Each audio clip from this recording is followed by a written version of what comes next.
recorded my mother-in-law's conversation without telling her, and I played it back to my husband word for word. And I'm still not sure if I finally protected myself or just made everything worse. I've been with Daniel for 6 years, married for 2. His mother, Constance, has never been warm to me in the specific way that's hard to explain to people who haven't experienced it. She's never been cruel exactly. She doesn't say cutting things to my face. What she does is talk to Daniel privately, in the particular register of a woman who believes her son made a manageable mistake and is still waiting patiently for him to realize it. I've known this was happening for years. Daniel always came home from those conversations slightly rearranged, a little quieter, careful in ways he hadn't been before he left. When I brought it up, he'd say I was reading into things. He said his mom was just close to him, that she meant well, that I was sensitive. I heard that enough times that I started to believe I might be inventing something. That's a strange place to live inside your own marriage. 4 months ago, Constance came to stay with us for a long weekend. On the second evening, Daniel went to pick up dinner and left us alone in the house together. She was pleasant. We talked about her garden, a show she was watching, ordinary things. When Daniel came back, she changed slightly, the way she always does around him. Warmer, more performative, nothing you could point to. That night, I couldn't sleep. I lay there going over the conversation, trying to find what had made me feel so small, and I couldn't isolate it. And that was somehow worse than if she had said something specific. On the last morning, Daniel left early to run an errand, and I was getting ready upstairs when I heard Constance on the phone in the kitchen. The walls in our house are thin. She wasn't shouting, but I could hear her clearly. And what I heard her saying to whoever was on the other end was that she didn't understand what Daniel saw in me long term, that I was fine but not particularly warm, that I seemed more interested in my own career than in building a real family, and that she was starting to wonder if he'd wake up in 5 years and feel like he'd settled. I stood at the top of the stairs and I didn't move for a long time. Then I went back to my room and I opened the voice memo app on my phone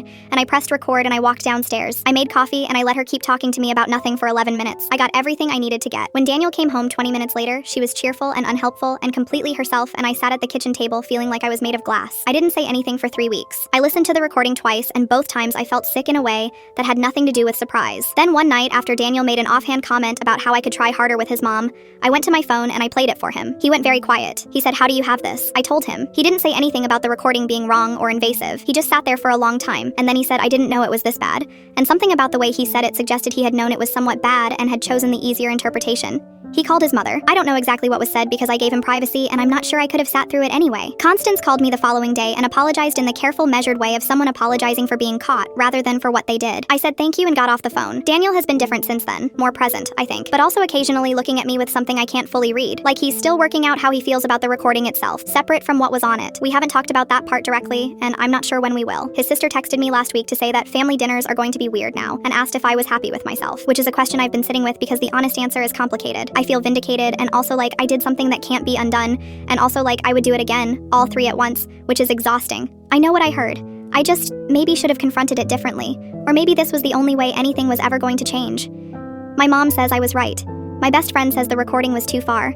I'm somewhere in the middle of both of them still. Am I the asshole for recording her?